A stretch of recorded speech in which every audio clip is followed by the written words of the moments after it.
Hi, I'm Selina, and this is my post-vlog for Mega C2 Unit 1 Lesson 1 on escaping the mousetrap. To recap, the project was for the students to choose a type of BCI technology and to give a presentation on its benefits. So for my class, there were many students, and for most of them, it was their first time ever doing any kind of project on the tablet. That being said, one of the parts that worked really well for this project was dividing up the work evenly among students. So if you remember, I divided up the work so that one person would do the sketch and script of the explanation of the sketch, while the other group members would work on a benefit of that BCI technology. This ensured that, for the most part, work did get done.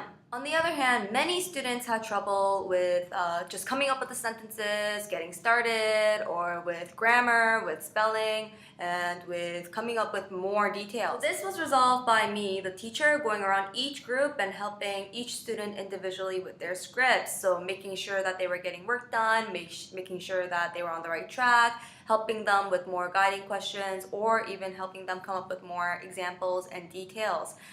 This kind of extra guidance, I think, is going to be necessary and crucial for the next few weeks until the students kind of get a feel of how to come up with these sentences on their own. So as I mentioned before, there were many students in my class, and this did result in a bit of chaos, especially because many students were confused throughout the entire class. Of course, it was not everybody who was confused. There were also many students who understood perfectly what was going on and got to work straight away and produced many great sentences and overall great script. But to prevent this kind of confusing situation from happening in the future, I think it's very crucial that the teacher takes a lot of time in the beginning of the project to explain everything as thoroughly as possible and keep everything very simple. Also, I think it'll be helpful to stop at each segment, each different part of the project to make sure that everybody's on the same page and everybody knows what they're doing for the next 10, 15, 20 minutes, whatever the time limit you set is. For example, if it's the materialized part and they have to come up with the script, does everybody know who's doing what and what they have to write and what kind of questions they have to answer and so on. So in other words, make sure that you over-explain so that everybody's on the same page and nobody is confused. On to a more fun topic. Students are technologically savvy. These kids are very high-tech. So when I took some time, about 3-4 minutes, to explain how to use Polaris Office, most of them caught on very quickly. And at this point, there was a minor setback, and this was, for example, if there were 4 students in a group, there were 4 tabs with Polaris Office on the screens. And I can't blame the students because they were very excited about making PowerPoint and finding images and using this new app.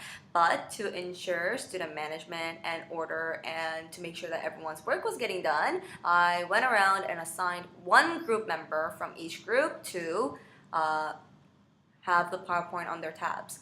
Of course, everyone else, if they were done their scripts, they would be able to contribute by searching images and Bluetoothing it to that tab, or even taking turns and using that tab to make the PowerPoint. Almost everyone had a chance to try out Polaris Office. And how I chose the specific group member was based on who finished their script first.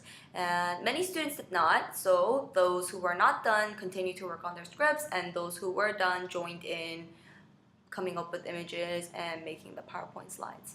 So based on what I've seen, I don't think there will be any concerns about the students using other apps for their projects in the future because they are so technologically savvy.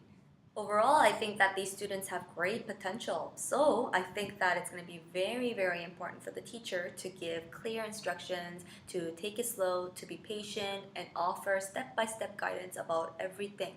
And I think that we can expect great improvement from these students in the future.